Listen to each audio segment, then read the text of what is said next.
네, 북한이 오늘 새벽 미사일 한 발을 기습 발사했습니다.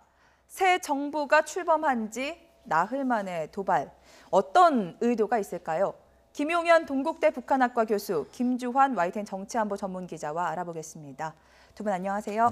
안녕하십니까. 네, 북한이 오늘 새벽 탄도미사일 한 발을 기습 발사했습니다. 먼저 합참의 발표 내용 구체적으로 좀 정리를 해주시죠. 합참은 오늘 굉장히 발표를 간단하게 했죠. 비행거리가 700km, 그러니까 평안북도 구성군 방현 비행장에서 동북 방향으로 쐈을 때 북한 동해안 라인에서 육지에서 400km 떨어졌다. 네. 그러니까 일본 방공식별구역엔 들어갔지만 침범했죠. 예, 일본 배타적 경제 수역은 안 들어갔죠. 그런데 굉장히 중요한 거 두 가지를 오늘 합참이 발표를 안 했습니다.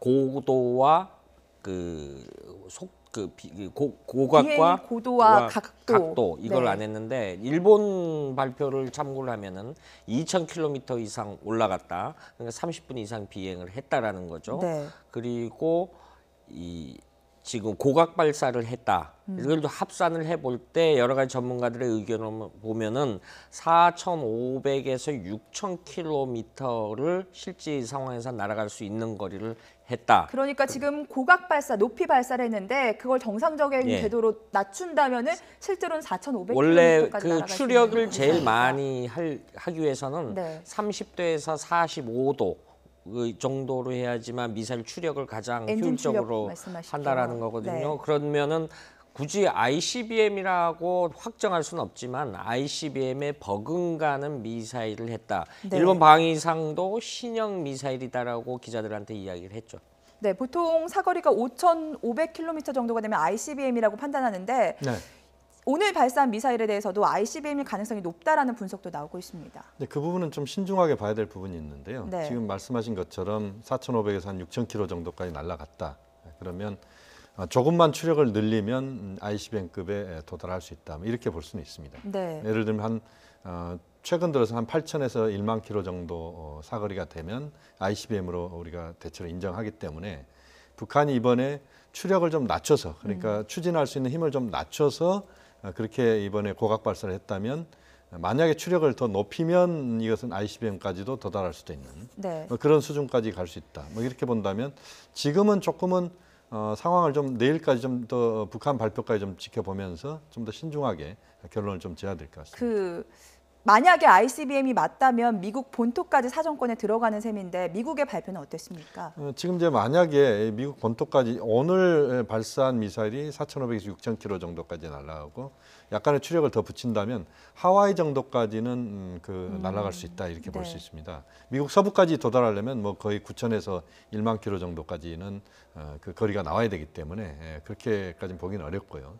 어쨌든 뭐 미국 입장에서는 이번 발사가 그 유엔 안보리 결의 위반은 또 당연한 것이고 또 북한의 이런 행위가 지금의 어떤 그 한반도 상황을 악화시키는 네. 이런 쪽으로 갈 수 있고 또 미국 입장에서는 북한의 이런 행동이 미국의 어떤 군사적인 압박 또는 경제적인 압박을 더 가중시키는 이런 쪽으로 작용할 수밖에 없다. 이런 쪽에 기류가 지금 만들어져 있다. 이렇게 본다면 북한의 오늘 행동은 미국을 자극하는 네. 그런 행동이다 이렇게 볼 수밖에 없겠습니다. 자, ICBM이 맞다면 오늘 발사는 어떤 의미가 있는 겁니까? 지금 미국 본토만 자꾸 상정해서 우리가 이야기를 하고 있는데 네. 지금 한반도 유사시에 가장 먼저 전진 배치 병력은 오키나와에서 옵니다. 그리고 미군 전략 기지에서요? 네. 오키나와에서 오고 그다음에 미국의 뭐 B2라든가 전략 무기들은 괌에서 출동을 하죠. 네. 그런데 이 괌까지의 직선거리가 3,000km입니다. 그러니까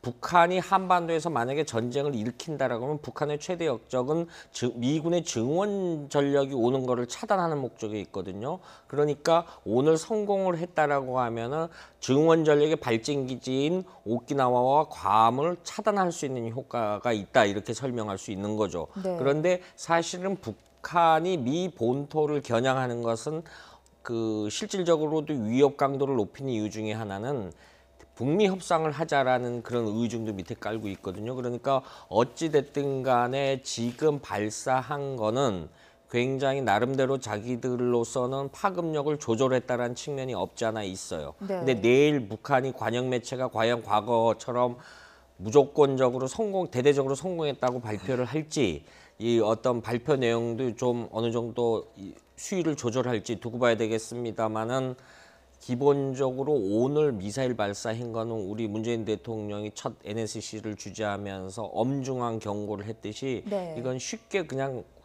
일상적인 탄도미사일 발사가 아니다라는 건 분명해 보입니다. 만약에 이제 이게 ICBM이라고 우리가 거의 결론을 내린다면 지금의 이 핵 문제는 완전히 또 판이 바뀌는 겁니다.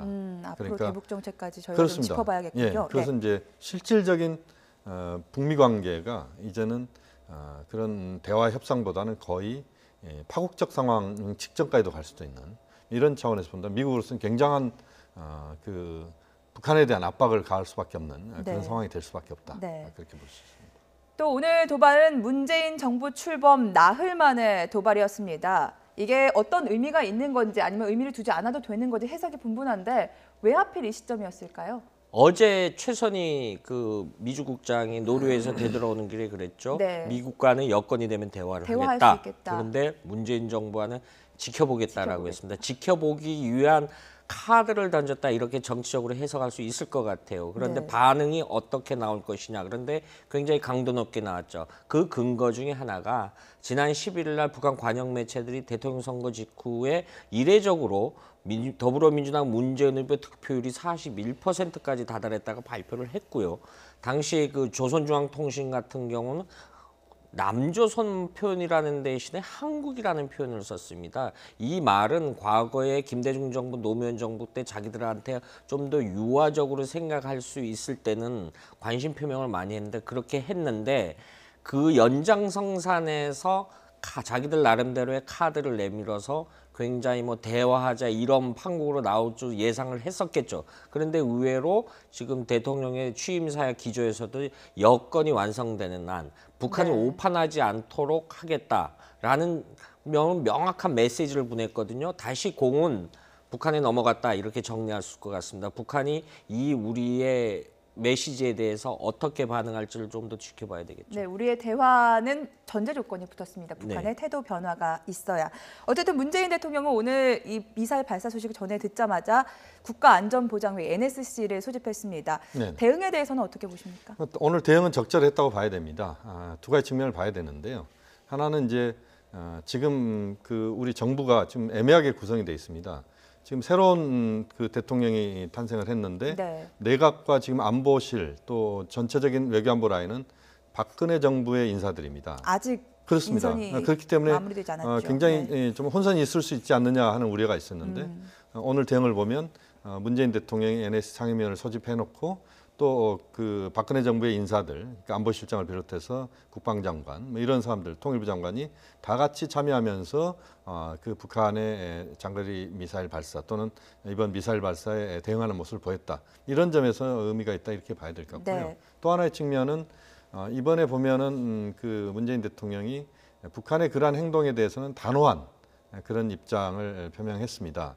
지금 그 외교안보 라인이 지금 구성돼 있지 않은 상황이고 이런 상황에서 지금 문재인 대통령 입장에서는 이번 상황에서 보수 쪽 여론까지도 좀 포함한 그런 입장들을 네. 좀 받아들이지 않으면 문재인 대통령은 또 어려움에 처할 수도 있다. 이런 점에서도 좀 더 강경한 대북 입장을 취했다 이렇게 봐야 될 것 같고요. 네. 이제 그런 입장 표명은 오늘 상황은 좀 적절한 상황 관리였다 이렇게 볼 수 있겠습니다. 네, 이 문재인 대통령 후보 시절에 안보관에 대한 우려가 제기된 것도 사실이거든요. 김주환 기자님께서는 뭐 오늘의 대응 적절했다 이런 우려를 불식시키기에 충분했다고 그렇죠. 보시는지요? 그 일단은 그 뭐 외교안보 문제에 있어서는 특히 국가안보 문제에 대해서는 역대 정권도 있지만은 영속성이 있어야 되는 거거든요. 그런데 이제 NSC 내부의 위기관리센터에 그 매뉴얼이 있습니다. 오늘 한 거 이제 임종석 비서실장이 추후 분단위로 발표했습니다만은 그 매뉴얼대로 굉장히 빠르게 했다는 측면이 있고요.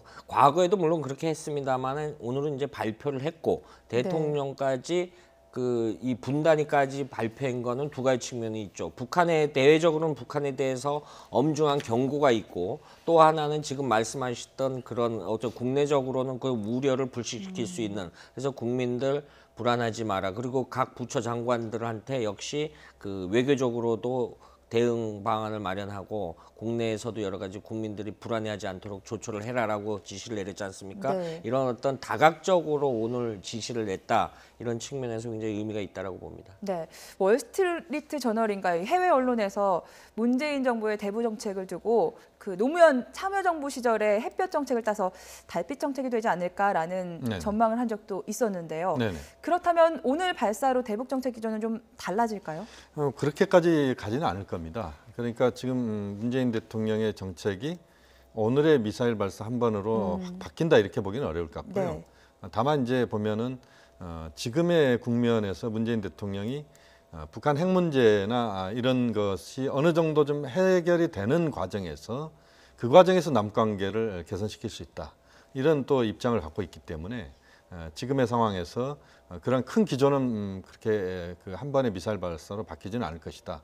다만 이제 이러한 미사일 발사가 지금 한 번에 그치지 않고 또 다른 형태의 미사일 발사로 네. 나타나고 또 이것이 간헐적으로 나타나거나 또는 뭐 좀 더 그 반복적으로 또 계속 세게 좀더 이야기를 강한 했을 도발이 때 이루어진다면? 예를 들어서 네. 북한이 6차 핵 실험을 한다거나 이렇게 된다면 그때는 문재인 대통령의 대북 정책의 대화 쪽은 상당히 입지가 줄어들 수밖에 없다. 이렇게 본다면 키는 역시 북한이 어떤 식으로 행동하느냐, 특히 6차 핵실험, ICBM 발사 이런 것들을 하지 않고 대화 쪽으로 방향을 트느냐 여기에 따라서 네. 문재인 대통령의 대북 정책이 많은 부분 영향을 받을 수밖에 없는 그런 구조다 이렇게 볼 수 있습니다. 역시나 공은 북한에게 넘어갔다라고 보시는군요. 자, 미국은 오늘 미사일 발사를 계기로 더욱 북한에 대한 그 대북 정책을 강하게 옥죄는 계기로 삼겠다라는 입장을 내놓았죠. 네. 일단 미국의 강대 트럼프 정부 들어서서 대북 압박 수단들이 여러 가지 나왔죠.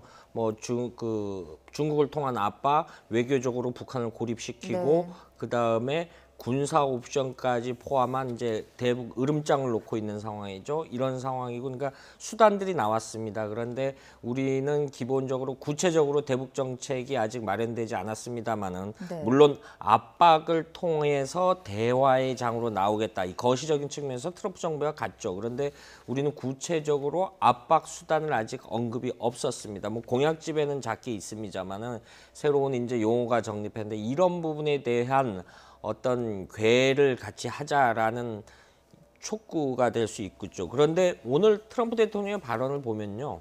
러시아가 화가 났을 거다라는 표현을 썼습니다. 이 오늘 미사일이 블라디보스톡, 러시아 극동함대 사령부가 있는 블라디보스톡에서 한 90에서 100km 해상에 떨어졌거든요. 그러니까 러시아로서도 굉장히 화가 날 수 있는 부분이죠. 러시아의 네. 반응 또한 굉장히 좀 주목되는 부분이기도 합니다. 러시아의 대응은 어떨까요?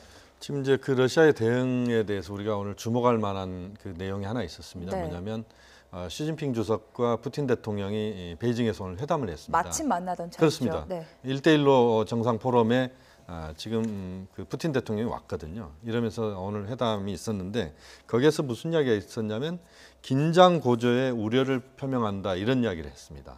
그러니까 양 정상이 합의 일치된 목소리로 그 이야기를 했거든요. 네. 그것은 결국 그 표현은 그렇게 강도가 높지 않게 보이지만 그 양 정상이 일치된 목소리를 이야기했다는 것 자체가 상당히 북한에 대한 불쾌감을 표시한 것이다 이렇게 봐야 되고 지금 탄착거리가 지점이 블라디보스톡 인근으로 떨어진 게 확실하고 이런 과정에서 본다면 러시아가 북한에 대해서 그동안 러시아는 사실 좀 약간 솜방망이 정도 가장 북한에 대해서 압박 강도를 그렇게 높지 않게 잡았던 국가라고 봐야 되는데 네. 이번 그 미사일 발사나 또 앞으로 북한이 그런 추가적인 행동을 하게 될 때 러시아도 상당히 북한에 대해서 불쾌감을 넘어서 제재에 또 적극적으로 나서는 네. 이런 상황이 될 가능성도 배제할 수는 없다고 봅니다. 사실 미국과 북한의 대화 분위기가 좀 조성되는 국면도 있었습니다.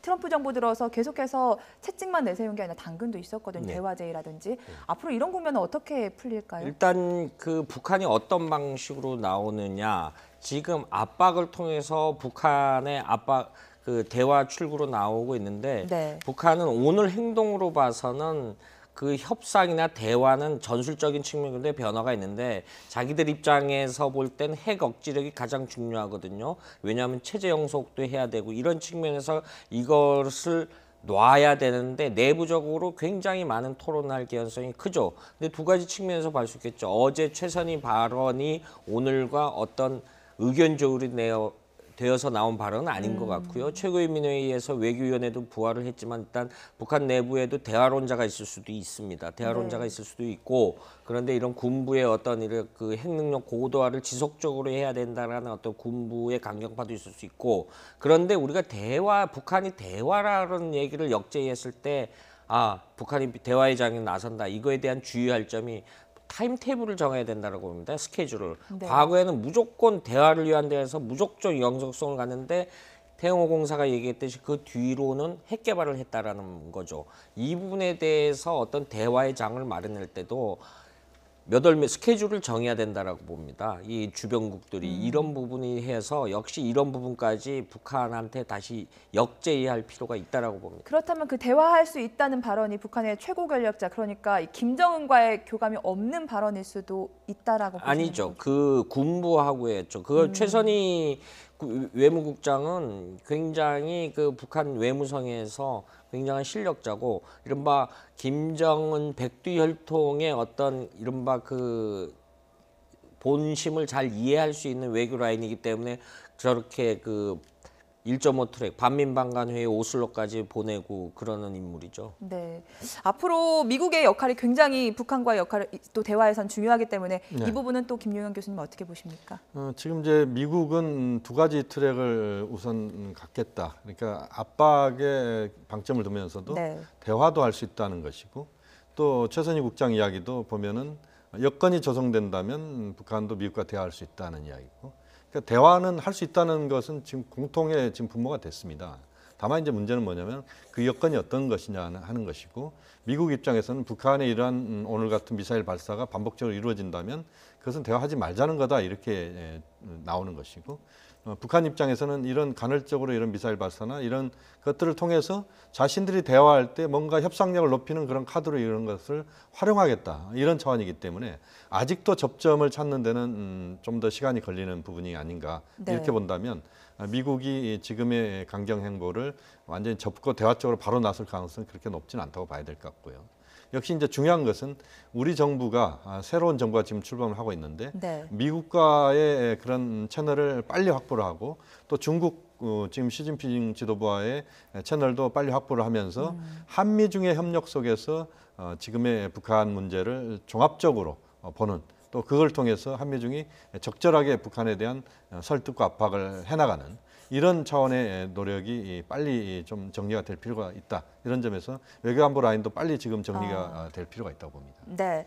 자, 지금 TV를 보시는 시청자분들은 아무래도 한반도 군사적 긴장감에 대해서도 많이 궁금해 하실 텐데 얼마 전에 미국이 칼빈슨 함을 또 한반도로 배치하면서 긴장이 많이 높아졌던 적도 있는데 오늘 도발로 미국의 군사적 대응 수위는 어떻게 달라질까요? 지금 당장 오늘 미사일 한 발을 쐈다 그래서 군사적 대응 수위를 어떻게 뭐 태도 변화를 하거나 이러지는 않을 겁니다. 네. 그런데 북한의 어떤 같은 도발 수위를 지속성으로 할 것이냐, 그 나름대로 이제 그 연속성을 볼 것이냐 이걸 가늠할 가능성이 굉장히 크죠. 어쨌든 북한은 오늘 해놓고 그 미국의 공식 입장이라나 주변국의 한 어느 정도 일정 기간을 그 이른바 그 틈을 볼 여지가 좀 있다라고 봅니다. 왜냐하면은 이제 그런 틈을 봐서 자기들이 어떤 대응 수위도 조절을 하고 이런 부분에서 굉장히 하는데 오늘 공교롭게도 이제 중국이 굉장히 화가 많이 난 측면이 네. 있죠. 이런 부분에 대해서 어떻게 대응하겠느냐 이것도 좀 달라질 수 있겠죠. 그러니까요. 오늘이 중국의 뭐 잔칫날이라고도 볼 수 있는데 이 그렇습니다. 잔칫날에 북한이 찬물을 끼얹은 셈이 됐습니다. 북중 관계는 예로부터 혈맹이라고 했는데 요새는 좀 금이 가고 있는 것 같지 않습니까? 그러니까 이제 지금 오늘 보면은 중국에서는 매우 중요한 정치 행사죠. 1대1로 정상 포럼에 수십 개 국가의 지금 정상급들이 지금 와 있고 우리 한국에서도 지금 그 대표단이 가 있습니다. 북한에서도 나와 있죠. 네. 이런 상황에서 이제 죄를 뿌렸다 이렇게 지금 중국 여론은 지금 나오고 있는데 역시 이제 북한의 오늘 행동 하나로 북중 관계가 뭐 완전히 바뀐다 이렇게 볼 수는 없지만 네. 이러한 행동들이 반복적으로 나타나거나 또 그 북한의 도발 수준이 높아지는 이런 쪽으로 가게 된다면 중국의 여론도 상당히 또 나빠질 수밖에 없다. 최근 들어서 4월 2기설이 끝나고 나서는 뭔가 흐름 자체가 좀 대화 쪽으로 가는 거 아니냐. 그런 분위기였어요. 그렇습니다. 네. 전체적으로 한반도 정세가 좀 그 군사적 긴장이 좀 약화되면서 대화 쪽으로 갈 수도 있다 이런 흐름이었는데 오늘의 미사일 발사가 뭐 단 한 번으로는 뭐 그렇게 방향이 확 바뀐다 이렇게 볼 수는 없지만 이것이 몇 차례 또 발생하게 된다면 또 4월 2기설의 버금가는 또 위기 쪽으로 분위기가 갈 수도 있다 이런 점에서 북한의 자제가 우선적으로 필요하다 이렇게 봐야 되고 네. 또 그것이 자제되도록 하는 차원에서의 한미 중의 북한에 대해서 상당한 설득과 압박을 하면서 지금의 정세를 관리할 필요가 있다. 이것이 대단히 중요하다고 네. 봅니다. 그러고 보니까 지난해 항저우에서 G20 회의가 개최될 때도 북한이 도발을 했었네요. 그 이전부터 그랬죠. 네. 시진핑 주석하고는 굉장히 악연이죠. 왜냐하면 시진핑 주석 취임했을 때 핵실험을 했어요. 그런 게 있죠. 그러니까 북한의 입장에서는 두 가지로 봐야 될 것 같습니다. 작게는 혈맹이라 그러고 했는데 과거에는 인방이라고 했는데 최근엔 중국이라 그래서 섭섭하고 변절자라는 표현까지 써가지고 서운함을 드러냈어요. 또 하나 이런 도발을 할 수 있는 개연성은 하나가 이제 그걸 촉매 전략이라고 하는데 네. 자기들이 자꾸 트러블 메이킹을 하니까 문제를 일으키면은 주변국에서 관심을 안 가질 수가 없죠. 여기서 문제 일으킨다는 건 군사적 긴장을 굉장히 높이는 거죠. 네. 이게 전통적으로 그러면 관여를 하거든요. 중국이 관여를 해왔고 오늘도 사실은 그 긴장을 낮춰라라고 했고 사실 러시아의 우려 표명도 긴장입니다. 그 선 내에서 어떤 형태로도 뭐를 받아내기 위해서 굉장히 이렇게 도발을 하는 개연성이 크고 또 하나는 오늘 우리 1대1로 의제에 굉장히 중요하다. 우리도 관심을 가져달라는 의사 표현을 간접적으로 했을 수도 있죠. 네, 알겠습니다. 여기까지 듣도록 하겠습니다. 김용현 교수, 김주환 기자와 함께 북한의 미사일 도발, 또 국제 관계까지 짚어봤습니다. 두 분 오늘 말씀 고맙습니다.